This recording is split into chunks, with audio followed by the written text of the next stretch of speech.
सुप्रभात। राम कृपा से इस भक्ति में चैनल में आपका फिर से एक बार स्वागत है। मैं हाजिर हूँ आपके लिए एक भक्ति में और रोचक प्रसंग लेकर, जो कि शिव भक्ति का संचार और राम की भक्ति का प्रकाश आपके जीवन में उजागर कर देगा और आप श्री राम और श्री शंकर भोलेनाथ की कृपा के पात्र बन जाएंगे। जिस हृदय में राम बसते हैं वहाँ शिव स्वयं आकर निवास करते हैं, और जिस हृदय में शिव की भक्ति जागती है वह राम का नाम अपने आप गूंजने लगता है। भक्ति का मार्ग बहुत सरल है, लेकिन हमारा मन उसे कठिन बना देता है। हम भगवान को पाने के लिए बड़े बड़े अनुष्ठान, कठिन तपस्या और अनेक साधन खोजते हैं, जबकि प्रभु के हृदय तक पहुंचने का सबसे सरल मार्ग है सच्ची श्रद्धा, निर्मल मन और भगवान के प्रति सच्चा समर्पण। शिव पुराण में भगवान शिव की महिमा से जुड़े अनेक ऐसे प्रसंग मिलते हैं जिनसे यह संदेश मिलता है कि भगवान अपने भक्त की भावना देखते हैं, उसके बाहरी वैभव को नहीं। आज का यह प्रसंग भी हमें यही सिखाता है कि जब मनुष्य सच्चे मन से मनुष्य प्रभु के चरणों में झुक जाता है, तब उसकी भक्ति स्वयं उसका मार्गदर्शन करने लगती है। भक्तों, बहुत समय पहले की बात है। एक घने वन के बीच एक छोटा सा गांव था। गांव के बाहर एक प्राचीन शिव मंदिर था। मंदिर बहुत पुराना था। उसकी दीवारों पर समय की मार साफ दिखाई देती थी। छत के कुछ पत्थर टूट चुके थे और मंदिर के चारों ओर घनी झाड़ियां उग आई थीं, लेकिन उस मंदिर में स्थापित शिवलिंग अत्यंत दिव्य था। गांव के लोग कहते थे कि यह शिवलिंग स्वयंभू है और कई पीढ़ियों से यहाँ भगवान शिव की पूजा होती चली आ रही है। उसी गांव में एक गरीब भक्त भी रहा करता था। उसका नाम था रामदास। रामदास के पास धन नहीं था, न उसके पास खेती के लिए बड़ी जमीन थी, न कोई व्यापार। वह दिन भर मेहनत मजदूरी करता और शाम को जो कुछ मिलता उसी से अपना और अपने परिवार का पेट पालता था। लेकिन उसके पास एक ऐसी संपत्ति थी जो संसार के बड़े से बड़े धनवान के पास भी नहीं होती। भगवान के प्रति उसे सच्ची श्रद्धा थी। रामदास प्रतिदिन काम से लौटते समय उस पुराने शिव मंदिर में जाता। उसके पास पूजा की सामग्री खरीदने के लिए अधिक पैसे नहीं होते थे। कभी वह जंगल से बेलपत्र ले आता, कभी किसी पेड़ से गिरे हुए फल फूल उठा लाता, और जब कुछ भी नहीं मिलता तो मंदिर के बाहर बैठकर केवल आंखें बंद कर लेता और कहता, हे महादेव, मेरे पास आपको देने के लिए कुछ नहीं है, बस मेरे मन में है, इसे स्वीकार कर लीजिए। फिर वह धीरे धीरे राम का नाम जाप करता, श्री राम श्री राम श्री राम। एक दिन गांव में एक विद्वान पंडित ने उसे ऐसा करते हुए देख लिया। पंडित जी ने पूछा, रामदास, तुम शिवजी के मंदिर में बैठकर राम नाम की धुनी रमा रहे हो, ऐसा क्यों कर रहे हो? रामदास ने बड़ी सरलता से उत्तर दिया, महाराज, मेरे लिए राम और शिव अलग कहाँ हैं? मेरे राम शिव को प्रणाम करते हैं और मेरे शिव राम का नाम लेते हैं। मैं तो दोनों को एक ही प्रभु मानता हूँ।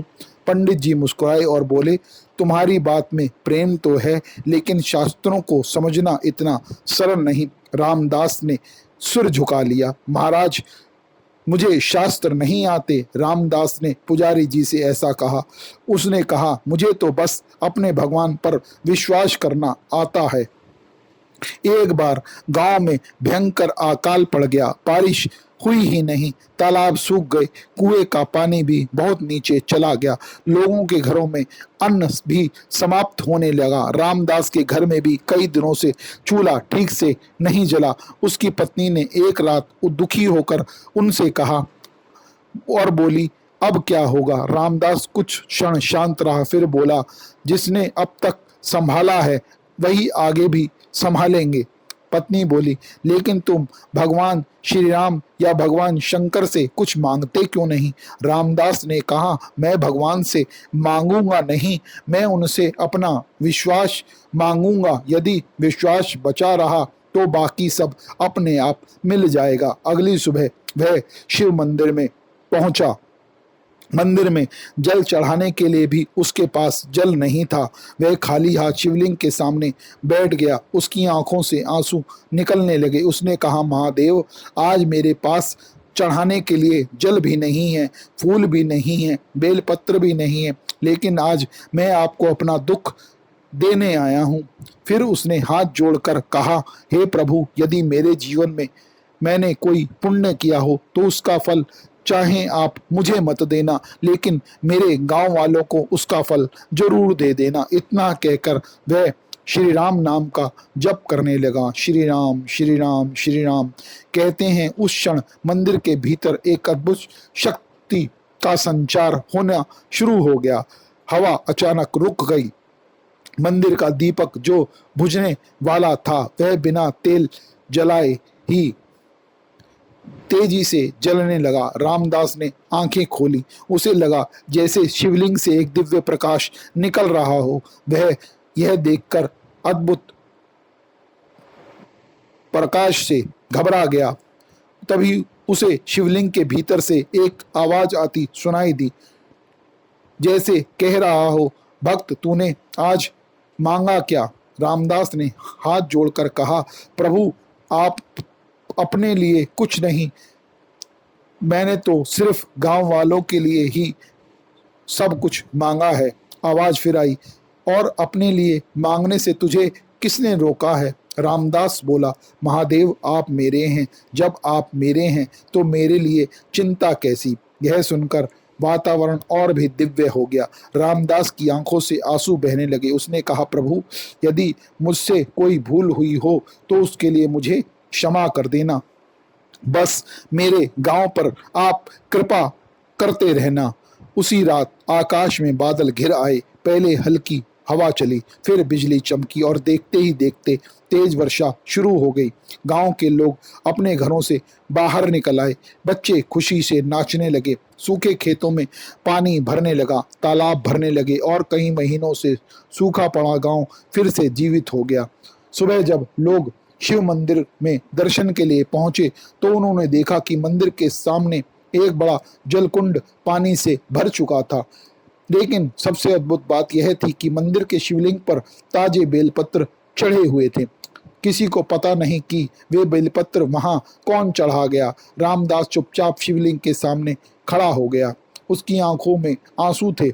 उसने धीरे से कहा, महादेव, आपने मेरी नहीं, मेरे गांव की सुन ली। तभी उसके भीतर एक भाव जागा। जब भक्त अपने लिए नहीं, दूसरों के लिए भगवान से प्रार्थना करता है, तब उसकी प्रार्थना स्वयं भगवान की पूजा बन जाती है। रामदास ने शिवलिंग पर अपना माथा रख दिया और उसके मुख से केवल एक ही शब्द निकला, राम। इस प्रसंग का सबसे सुंदर संदेश यही है कि भगवान को पाने के लिए केवल साधन नहीं, भावना चाहिए। रामदास ने न कोई बड़ा यज्ञ किया, न उसके पास धन था, न उसने कठिन तपस्या की।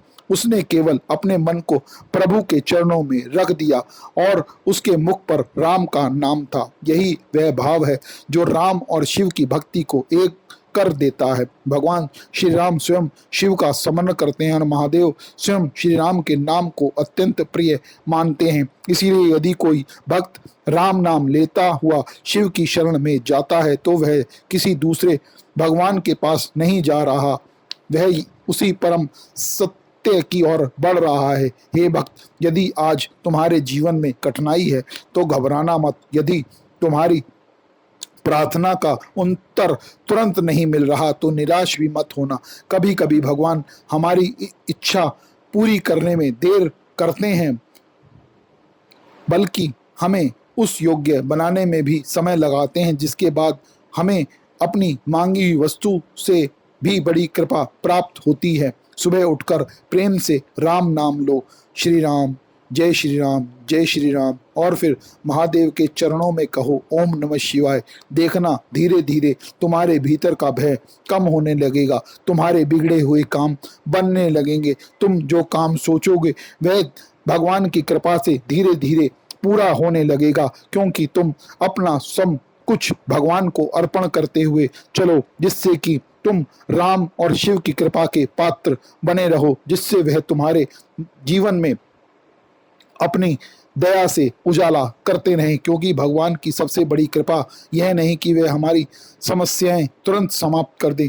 भगवान की सबसे बड़ी कृपा यह है कि हमें इतनी शक्ति दें कि हम समस्याओं के बीच भी मुस्कुराते हुए कह सकें, मेरे राम मेरे साथ हैं, मेरे शिव मेरे साथ हैं, फिर मुझे डर किस बात का। जिस दिन यह विश्वास हृदय में उतर गया, उसी दिन समझ लेना भक्ति शुरू हो गई। और जब भक्ति सच्ची हो जाती है तो भगवान को खोजने के लिए दूर जाने की आवश्यकता नहीं रहती।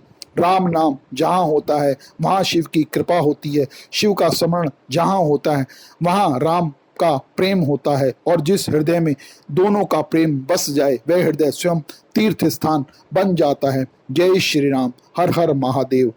तो भक्तों, आज का प्रसंग आपको कैसा लगा ये हमें कमेंट में कर कर जरूर बताएं, और यदि आपको यह प्रसंग अच्छा लगा हो तो वीडियो को लाइक और चैनल को सब्सक्राइब जरूर कीजिए। जय श्री राम, जय श्री राम, जय श्री राम, हर हर महादेव, हर हर महादेव, हर हर महादेव।